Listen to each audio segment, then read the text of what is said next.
Par SMS, elle nous dit au revoir, merci pour tout. Je suis retournée travailler dans un bar. Quel échec. Mais finalement, l'échec de qui? Donc oui, le 17 octobre, indignons-nous, révoltons-nous contre ce système qui crée des pauvres et les regarde en les stigmatisant. Alors voilà, je vais d'abord introduire cette petite rencontre qu'on fait là à Espace P, en resituant un peu le cadre. En fait, ça fait quand même plusieurs années qu'on participe systématiquement à l'événement du 17 octobre pour la journée mondiale de lutte contre la pauvreté, parce qu'en fait, on est fort confronté aux situations de pauvreté, et il y a un lien certain entre la pauvreté et la prostitution. Et donc, on a pris l'habitude de participer aux marches ou de tenir un stand, de parler de notre boulot, de faire remonter des témoignages. Et voilà, donc c'est naturellement qu'on participe aussi cette année. Je pense qu'en fait, à Espace P, on pourrait être un vrai observatoire du social de notre société. Hein. C'est-à-dire qu'on a vraiment plein de situations différentes, de trajectoires différentes d'entrée dans la prostitution. Et donc, on a bien pu prendre connaissance de toutes les vulnérabilités qui peuvent mener à des situations de débrouille, de prostitution ou de grande détresse, en fait. Donc, j'ai envie d'abord de parler de la situation très fréquente de la migration. Hein, c'est une des vulnérabilités qui concerne quand même plus de la moitié de nos contacts. Et c'est une vulnérabilité parce que les gens se retrouvent isolés de leur réseau d'entraide familiale, en tout cas. C'est des personnes qui parfois ont le problème de la langue, hein, donc ils connaissent pas le réseau social en Belgique où ils ont des difficultés de communiquer. Et puis, on a éventuellement aussi le problème de la traite ou voilà, de dettes à rembourser liées au trajet, au voyage jusqu'en Belgique. J'ai aussi envie de parler du rejet familial. C'est aussi une des tragédies, notamment qui concerne les situations de jeunes homosexuels hein, qui se retrouvent exclus de leur famille après leur coming out, parce qu'en fait, il y a encore beaucoup de racisme contre les HSH, contre les personnes homosexuelles et tout le milieu LGTBQ, etc. Il y a également la situation de l'absence de famille. Hein, donc, on a un certain nombre de gens qui viennent des institutions, qui ont des familles absentes ou défaillantes ou toxiques ou tout ce qu'on veut. C'est aussi un facteur de vulnérabilité. On a toutes les vulnérabilités liées au genre. Le fait d'être une femme, c'est un risque en plus, on va dire, dans notre société pour basculer dans la précarité. Et là, je pense aux personnes qui vivent des situations de violence conjugale et qui sont dans l'obligation à un certain moment quitter un logement déjà et un partenaire violent. Mais aussi, on a eu des situations de personnes qui ont fui un mariage forcé, par exemple. Je pense à une dame de Macédoine, où c'était vraiment une histoire de devoir fuir un mariage forcé organisé par la famille. Voilà, donc c'est tout à fait alors un autre éclairage sur ce qui peut mener les gens.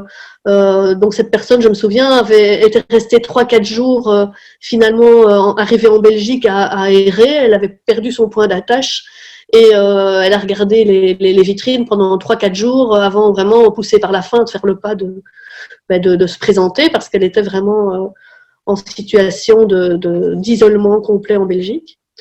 Par rapport aux vulnérabilités liées au genre, on a évidemment les personnes qui fuient la famille, et je pense plutôt aux jeunes alors, dans des situations d'abus. Et donc qui se retrouvent à fuguer et puis qui se retrouvent dépourvus d'entraide et en situation de détresse. Voilà, je pourrais aussi vous parler de la problématique spécifique des transgenres, hein, qui sont des personnes qui ont plus difficilement accès à l'emploi, du fait qu'il y a un changement d'identité de genre. On a eu des personnes victimes d'escroquerie. Je pense à 2 personnes. Une personne qui a été victime d'escroquerie dans le cadre des travaux faits dans sa maison. Hein, elle s'est retrouvée à payer un acompte. Et puis un entrepreneur qui part avec l'acompte et une maison qui était en partie détruite, avec des grosses difficultés pour pouvoir à nouveau se loger. Je pense à une autre dame qui avait un associé, et puis l'associé aussi est parti avec l'argent, lui a laissé toutes les dettes, où il y avait de l'argent en noir dans l'histoire, et donc la personne se retrouve complètement dépourvue parce qu'elle ne peut même pas porter plainte pour récupérer son investissement, quoi. Donc voilà, c'est parfois donc des situations qui peuvent, je vais dire, arriver à tout le monde, sans être migrante, sans être issue d'institutions, juste une personne indépendante, voilà, qui a un associé foireux. Je pense aussi à d'autres trajectoires plutôt en lien avec les états de stress post-traumatique. Donc des personnes qui vivent un trauma et qui perdent des pédales pendant quelques mois. Et donc, on va dire laisser aller aussi peut-être les situations, enfin les factures, mais aussi une perte de repères. Je pense à des gens qui perdent un enfant, une dame qui avait perdu son mari alors que c'était lui habituellement qui s'occupait des affaires dans le couple. Donc des personnes qui vont être en rupture de repères et qui vont remettre complètement en question toute leur manière de fonctionner, toutes leurs valeurs aussi, parce qu'elles sont déboussolées à la suite d'un trauma. Je pense qu'on doit aussi absolument parler aujourd'hui des familles monoparentales. C'est une vulnérabilité particulière. Je pense aux personnes, aux femmes seules qui ont des enfants, par exemple, à l'université. Je pense que l'entrée à l'université, on vient de passer par ce moment-là. Mais si vous devez payer le code, si vous devez payer la garantie locative, le Minerval, etc., etc., on a évidemment des bourses, mais il y a toutes les personnes qui se retrouvent en dessous ou juste au-dessus, pardon, du seuil d'admissibilité pour les aides. Et ça, je pense que c'est vraiment aussi une problématique vraiment sur laquelle il faut appuyer. Pour des tas de situations de précarité, de détresse en Belgique, on a une limite à partir de laquelle on est aidé. Mais chaque fois qu'on dit qu'il y a une limite, ça veut dire qu'il y a des gens qui sont très proches de la limite, qui n'ont pas accès à l'aide et qui se retrouvent vraiment dans des situations de vulnérabilité parce que dans la réalité, elles sont aussi bien dans les difficultés que la personne qui gagnerait, je vais dire, 20 € en moins et qui elle a droit. Donc, on a toutes ces personnes qui sont à la limite d'avoir droit à, et notamment dans le cas des familles monoparentales. Mais la faiblesse de revenus, c'est aussi pour les personnes qui ont des métiers peu valorisés ou qui ont perdu leur boulot.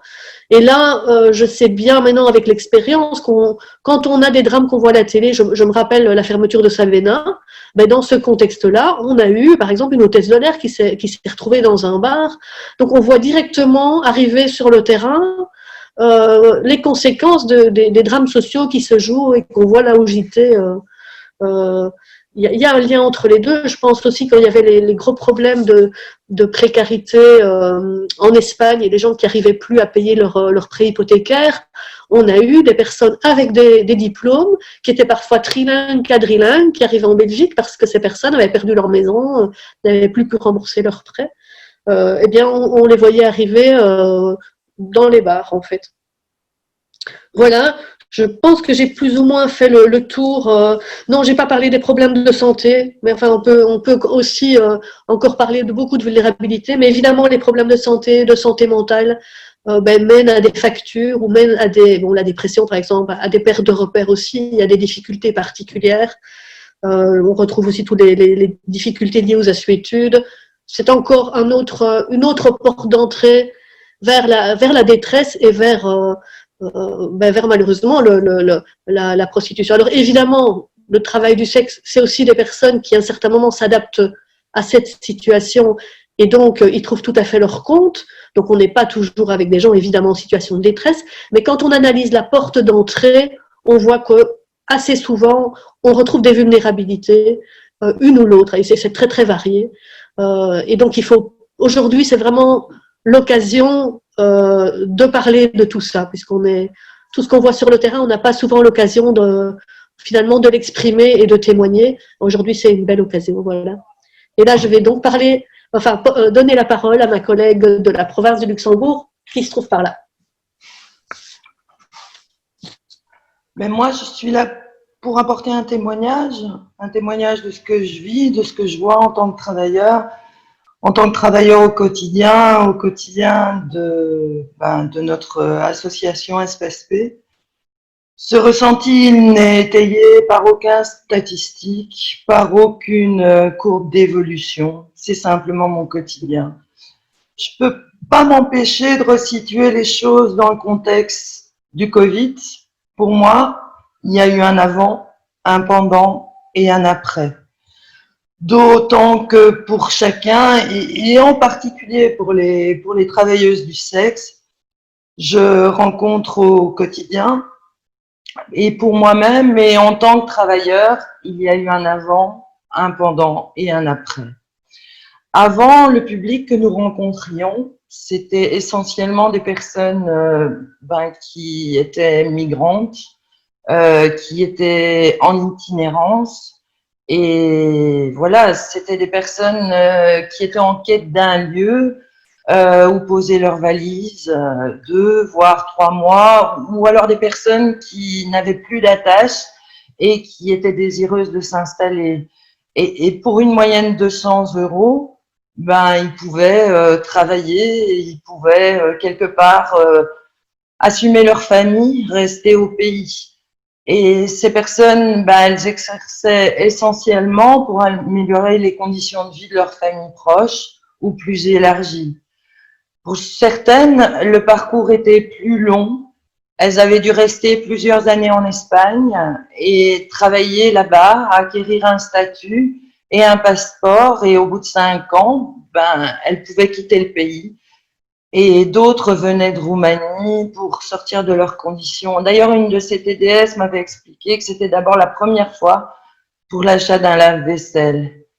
Évidemment, même si on se trouvait proche du Luxembourg, le paradis passé avait fait place à la crise et il fallait travailler plus longtemps pour survivre.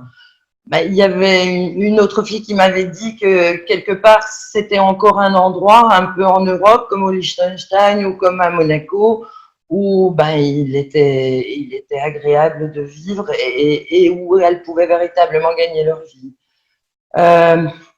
Ces personnes, elles étaient donc là pour un temps, avec accroché autour du cou la médaille de leur famille et dans le cœur un désir enraciné et viscéral de retourner chez elles. Mais demeurait cette idée que si elles étaient expulsées, tant pis, elles pourraient retourner là-bas, peut-être avec un peu plus dans les poches. Puis, cette pandémie est arrivée. Certaines se sont retrouvées vraiment claquemurées en Espagne et certaines autres étaient parties en vacances et d'autres en Roumanie ou même de retour au pays. Et évidemment, il y avait celles qui étaient restées en Belgique et qui étaient coupées du monde et qui étaient là avec la peur au ventre. Alors, grâce à WhatsApp, à notre niveau, on a maintenu le contact. Elles m'expliquaient leur détresse au quotidien, elles m'expliquaient qu'elles se sentaient seules au monde, mais à côté de cela, il y avait la convivialité, il y avait l'esprit d'entraide, elles étaient les unes unies aux autres et quelque part elles partageaient leurs économies et elles partageaient aussi leur frigo. Et puis petit à petit, certaines ont pris contact avec nous pour nous expliquer qu'elles avaient des difficultés et qu'elles demandaient une aide matérielle, un colis, enfin quelque chose pour survivre. Et alors, ce que moi j'ai observé, c'est que l'accueil réservé à ces demandes de la part des différents services sociaux, de la part des différents travailleurs, était vraiment chargé d'empathie. Ça a vraiment été un moment où quoi qu'on demandait, finalement, on l'acceptait. Et ce, sans condition. C'était quelque part un moment où, que ce soit un coup de fil ou un échange très très court, les différents organismes, CPAS, organismes de solidarité, nous fournissaient bons alimentaires, colis. Il était vraiment plus question de savoir si la personne avait un droit de séjour, était inscrite à la commune. C'était simplement de combler le droit de vivre dans la dignité et surtout de se nourrir. Alors, il y avait des allocations spéciales Covid, il y avait le fonds Roi-Baudouin, il y avait les droits passerelles pour certaines des TDS, bien que là, c'était pas évident, mais quelque part, on essayait de faire tout ce qu'il fallait. Et il y a plein d'initiatives citoyennes qui ont surgi. On a mis des locaux à disposition pour les transmigrants. Les citoyens de la commune se sont mobilisés pour fournir le nécessaire en vivres et en matériel de première nécessité. Dans une ville qui était vide, où chacun était vraiment chez soi, ben, j'avais le sentiment que la solidarité, elle était dans le cœur de chacun. Il me revenait d'ailleurs, parce que c'est de ma génération, en tête la chanson des Restos du Cœur de Coluche qui disait qui me donnait l'impression en tout cas que l'État avait compris que dans ce pays, aujourd'hui, on n'avait plus le droit d'avoir faim ni d'avoir froid, qui était dépassé chacun pour soi et que quand je pense à toi, je pense à moi. Et il y avait plein de messages de remboursement, de remerciements, de soulagement de TDS. On était presque envahis par des messages de remerciements finalement. Et mon collègue et moi, on se disait qu'on faisait simplement notre boulot, que c'était notre travail tout simplement. Et puis, il y a eu le déconfinement. Et tout s'est dégonflé comme un ballon de baudruche. Et quelque part, ce monde meilleur dont tout le monde parlait a à nouveau cédé la place au monde des chiffres. Et la Belgique va connaître une récession sans précédent. La dette est devenue abyssale. Voici, oui, le retour du repli sur soi et de la peur. Malgré tout, les aides sont là. Post-Covid, cette fois, sans condition, non, être en règle. Et les travailleurs du sexe, on attend et sous condition. Et c'est retour à la case départ. C'est le retour du monde d'avant, mais aussi du monde des protocoles. Et j'ai vu qu'en fait, toutes ces filles, elles essayaient d'appliquer tout à la lettre. Elles nettoyaient, elles utilisaient tous les produits possibles et imaginables pour se protéger, mais aussi protéger les autres.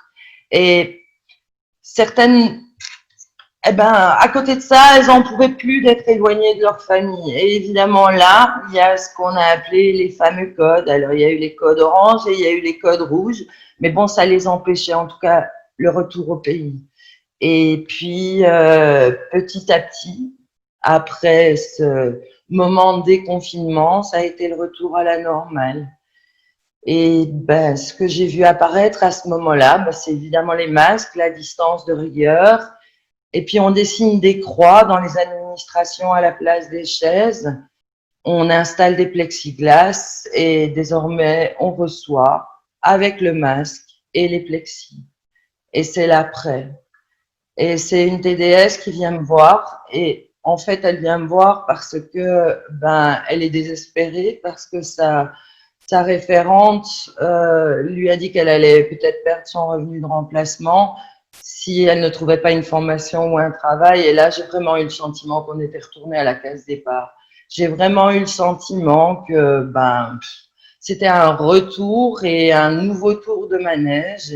Ça avait vraiment un goût un petit peu amer, je vais le dire. Et quelque part, elle était sur cette liste d'attente, elle essayait d'expliquer qu'elle était sur cette liste d'attente, elle montrait sa volonté d'aller à cette formation, mais comme d'habitude, ça suffit pas.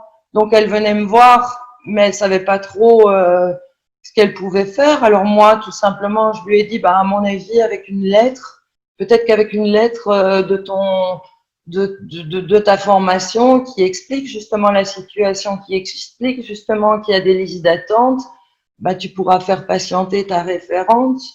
Et puis, j'ai essayé de l'apaiser et puis je me suis dit que quelque part, mais là, je me suis dit, mais non, je peux pas appeler sa référente parce que quelque part, si j'appelais sa référente, on va tout de suite savoir que c'est une travailleuse du sexe occasionnelle et que du coup, elle va perdre son revenu de remplacement.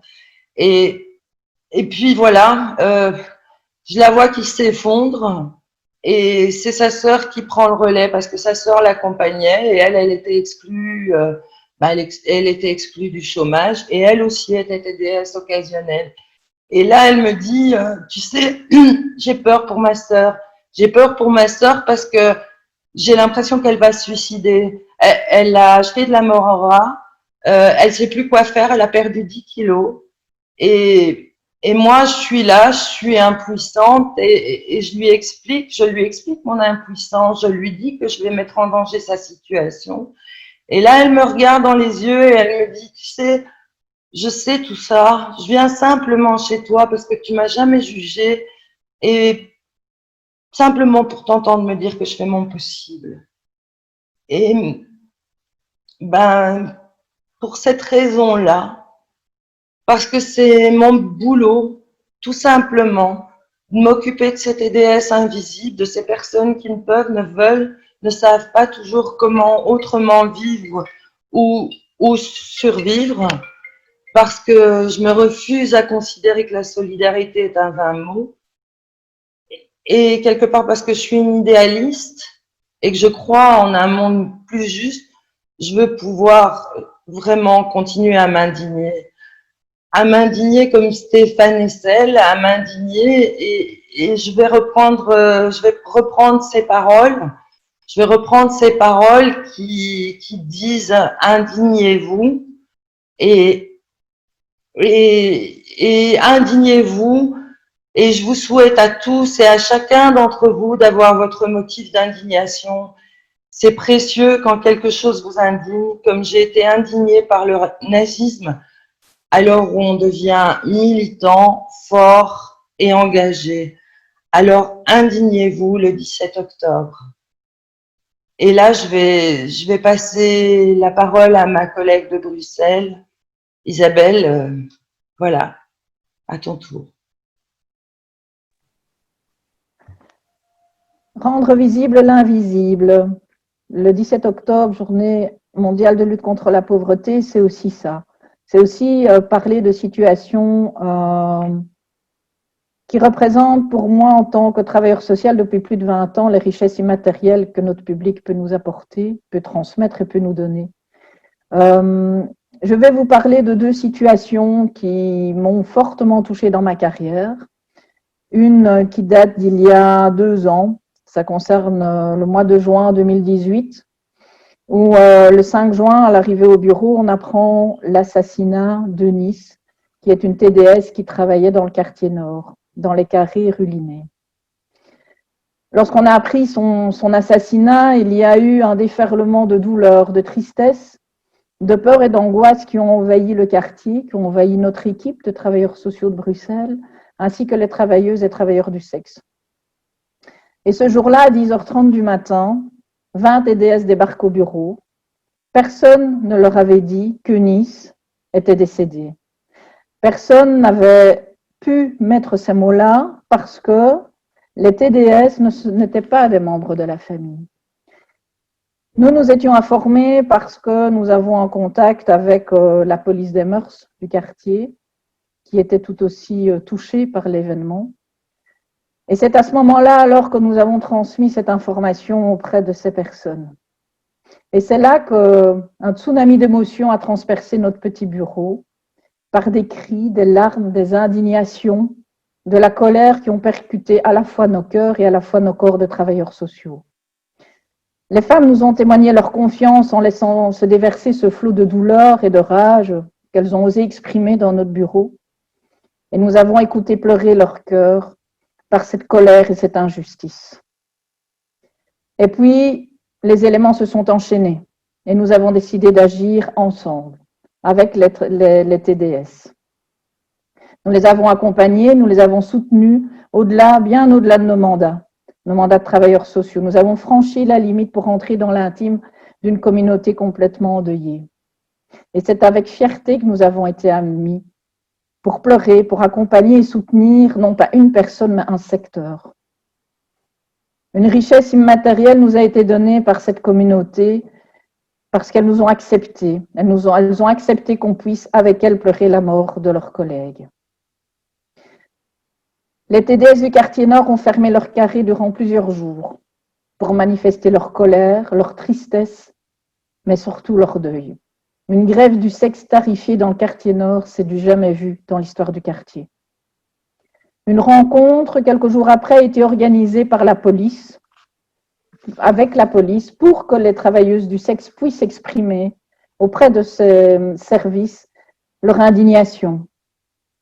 cette injustice de ne pas avoir été aidé au moment où il le fallait, de ne pas avoir été entendu et de ne pas avoir été écouté. Une semaine après, une marche de solidarité a été faite qui était à l'initiative des TDS. C'est en coordination avec UTSOPI que nous avons organisé la logistique pour que la marche puisse se faire. Et ce jour-là, dans la rue des Plantes, il y avait énormément de monde. Beaucoup de personnes issues de comités d'habitants du quartier, issues d'associations, mais d'associations pas que de Bruxelles, des associations qui sont venues de Flandre, qui sont venues de la région wallonne, pour marcher, pour soutenir la situation. Mais il n'y avait pas de TDS. Elles avaient peur. Elles avaient peur parce que les médias étaient là, la presse était présente. Elles avaient peur parce qu'elles n'avaient pas envie d'être vues, elles n'avaient pas envie d'être reconnues. Rendre visible l'invisible. Comment pouvions-nous faire pour qu'elles puissent participer quand même à cette marche, alors qu'elles étaient initiatrices et demandeuses à la base? Et c'est grâce à la confiance que nous avions tissée durant ces moments-là, durant les jours précédents, c'est grâce à cette lutte et cette rage et cette indignation qu'elles avaient encore, qu'elles ont quand même décidé de sortir de l'ombre et de venir rejoindre plus de 200 personnes qui étaient présentes et qui les attendaient. Elles ont marché, masquées, et puis il y en a une qui a demandé si elles pouvaient chanter. Et on leur a dit oui, chanter.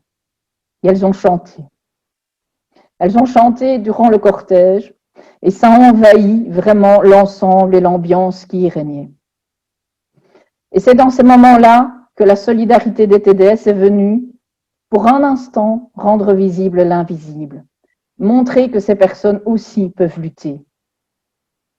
Cette marche de solidarité a rassemblé associations, TDS, habitants, voisins, voisines. Pas moins de plus de 250 personnes sont venues dénoncer leur indignation, leur colère et leur injustice. Alors, il y a une autre situation dont je souhaite parler, qui a déjà été un peu évoquée par mes collègues. Cela concerne la crise sanitaire liée à la Covid-19. C'est un secteur qui a été vraiment mis à mal. Les métiers du sexe ont été abandonnés par le gouvernement. Cette crise a mis en avant et en exergue le manque de législation qui encadre et protège les TDS. Ce secteur n'a pas eu droit à l'aide sociale de manière adéquate. Nous avons constaté un nombre important de non-recours aux droits sociaux et un non-accès à l'aide sociale et une absence de soutien de la part du gouvernement. Mais comment venir en aide à un secteur qui n'est pas reconnu? Du jour au lendemain, plusieurs personnes se sont retrouvées sans ressources financières pour acheter à manger, pour payer leur loyer, pour payer les charges, pour se vêtir, pour payer les frais de pharmacie. Les TDS ont été prises de panique devant cet arrêt immédiat de l'activité, et nous aussi, en tant que travailleurs sociaux. Comment pourrions-nous les aider? Comment est-ce qu'elles allaient survivre? Comment est-ce que nous allions pouvoir continuer à faire notre travail social? Et encore une fois, ensemble, nous avons agi et réagi en nous coordonnant entre associations de terrain. Avec Alias et UTSOPI, nous avons pu soutenir l'organisation du projet de distribution de colis alimentaires mis en place par UTSOPI. Plus de 70 colis alimentaires ont été distribués dans le quartier nord par semaine. Et cela ne concernait que les travailleuses du sexe qui exercent dans les carrés. Nous avons en parallèle remis à jour la liste d'aide alimentaire pour que l'ensemble des TDS de la région bruxelloise puissent avoir accès à une aide alimentaire. La peur et la détresse des TDS de ne plus pouvoir se nourrir, de ne plus pouvoir nourrir leurs enfants, de ne plus avoir de quoi acheter de produits d'hygiène, des médicaments, et j'en passe, m'ont scandaleusement mise en colère. Et ça m'a révoltée. Il ne s'agissait pas d'une situation isolée, ce qui est déjà inadmissible, mais bien d'un ensemble de personnes. Plusieurs centaines de personnes à Bruxelles se sont retrouvées sans ressources financières du jour au lendemain. Dans les carrés, on estime plus de 100 TDS. Dans les bars, rue d'Arscott, plus de 180. En rue, plus de 200, sans compter les travailleuses et travailleurs du sexe qui exercent dans l'espace privé. Alors oui, certaines avaient un petit bas de laine, mais celui-ci s'est très vite appauvri, laissant les TDS sans le sou. Ce n'était pas qu'une précarité financière auquel elles ont été confrontées, pas que, parce qu'il y a aussi une précarité sociale, parce qu'il y a un isolement important qu'elles vivent, de par la honte ou la gêne de parler de leur activité dans l'espace privé, dans leur famille, auprès de leurs amis. Ce qui a été très dur pour elles, c'est de ne pas pouvoir parler, d'être non seulement sans ressources financières, mais sans espace de parole. Heureusement qu'on était là et que les réseaux sociaux ont pu aider, par WhatsApp, par téléphone. On a pu garder le contact et maintenir une aide sociale avec l'ensemble des personnes. Mais il y a des personnes qu'on n'a pas pu toucher. Les personnes que l'on voit en rue, qui sont victimes de traite, d'exploitation, des personnes qui sont dans des stratégies de survie extrêmes et qui n'ont pas accès aux réseaux sociaux, ces personnes-là, on ne les a pas touchées durant le confinement. Et nous étions très inquiets pour leur situation. L'impuissance devant un tel raz-de-marée a englouti les TDS dans une précarité et une exclusion de l'aide sociale de manière extrême. Mais malgré tout, on a pu voir des choses extraordinaires. La richesse immatérielle des TDS et des acteurs de terrain qui accompagnent ces personnes fut quand même exemplaire. La force de la débrouille, la solidarité entre voisins ont marqué plusieurs points verts de ce tableau noir. Un exemple, c'est qu'un homme qui est musulman et qui est connu du quartier avait été chercher un colis alimentaire. Il savait que sa voisine, qui était TDS, n'avait pas de colis alimentaire. Mais dans le colis alimentaire, il y a des aliments qu'il ne mange pas. Il est allé sonner chez elle, il est allé la trouver, il lui a dit « Est-ce que tu le veux ?» Parce que moi, je ne peux pas le manger, ma religion me l'interdit. Des femmes entre elles se sont organisées pour manger ensemble, alors que d'habitude, elles ne se connaissent pas ou à peine, pour partager un petit moment, pour rompre un peu cette solitude dans laquelle elles étaient rentrées. Le travail de distribution de colis alimentaires du Tsopi a permis à plusieurs TDS d'avoir de quoi se nourrir et de quoi se laver. Le travail de proximité en ligne qui a été développé par les travailleurs sociaux a permis quand même de rompre l'isolement pour beaucoup de TDS, mais pas toutes, malheureusement. Actuellement, la reprise de l'activité se fait lentement, très lentement, car il y a une crainte importante de la part de notre public d'attraper la Covid-19, mais aussi pour les clients, les travailleurs sociaux. L'inquiétude est grandissante malgré tout, et il y a une tension palpable au sein du secteur. En conclusion, moi, ce que je retiens en tout cas de ces deux situations, c'est que c'est l'adrénaline de lutter contre l'indignation, contre l'injustice, qui va faire que la solidarité apparaît et que pour lutter contre cette indignation, il y a une force qui est là et qui permet de développer des stratégies non pas que de survie, mais des stratégies aussi de solidarité. C'est ce qui permet de rendre visible l'invisible. Je vais passer la parole à ma collègue de Namur, Véro. Bonjour. Je vais vous parler aujourd'hui de deux situations, deux témoignages qui vont plutôt concerner l'arrêt de la prostitution. On en parle beaucoup. Voilà, qu'est-ce que vous faites pour sortir les femmes de la prostitution? Je vais vous expliquer un petit peu maintenant par ces deux situations comment ça se passe pour ces femmes qui ont pris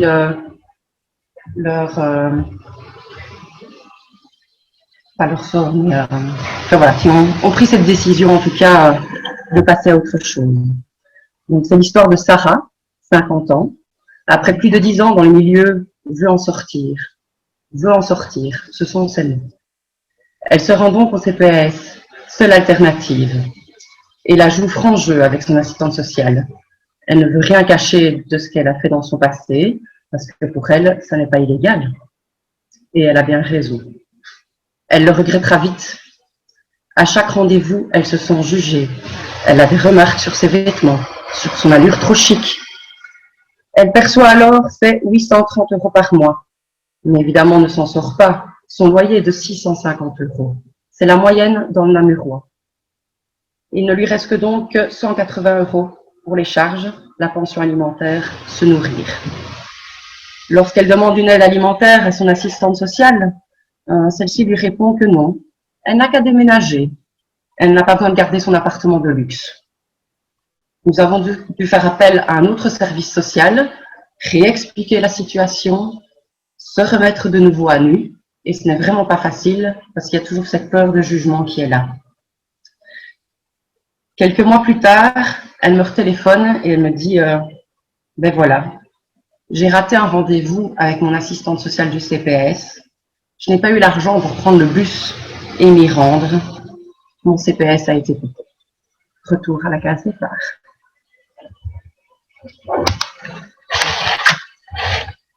Une autre histoire, celle de Natacha, arrivée en Belgique de Roumanie à 24 ans avec son petit ami. Après quelques mois de galère, ne trouvant pas d'emploi, le petit ami, ce que nous on appellera plutôt un loverboy, l'incite à commencer à travailler dans un bar. Lorsque nous la rencontrons, elle ne parle pas le français, mais on arrive très bien à se comprendre et elle nous fait le souhait de pouvoir aller à l'école, apprendre le français. Donc voilà, nous voilà à la recherche. On trouve une école de promotion sociale qui permet, avec les horaires décalés, qu'elle puisse et travailler et subvenir à ses besoins et aller au cours de français. Après quelques mois, on la rencontre, elle est passée déjà à plusieurs stades, s'exprime très bien et l'écriture et la lecture a bien avancé aussi. Et là, elle nous confie qu'elle se rend compte de la situation dans laquelle elle est, de l'influence que ce soi-disant petit ami a eue et nous demande de l'aider à quitter le milieu de la prostitution. Elle a un diplôme de vendeuse en poche, on peut très bien faire reconnaître et donc nous voilà partis dans une reconversion professionnelle.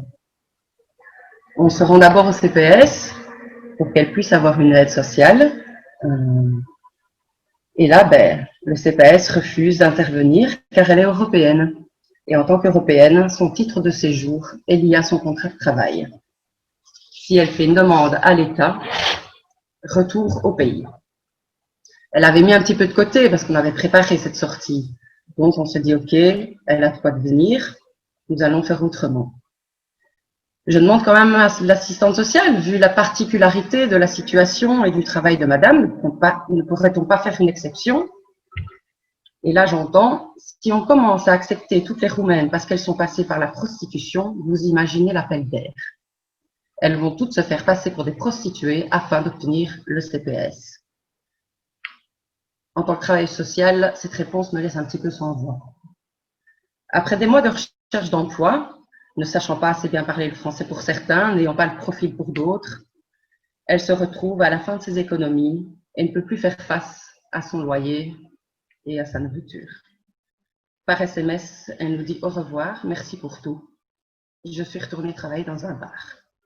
Quel échec. Mais finalement, l'échec de qui? Donc oui, le 17 octobre, indignons-nous, révoltons-nous contre ce système qui crée des pauvres et les regarde en les stigmatisant.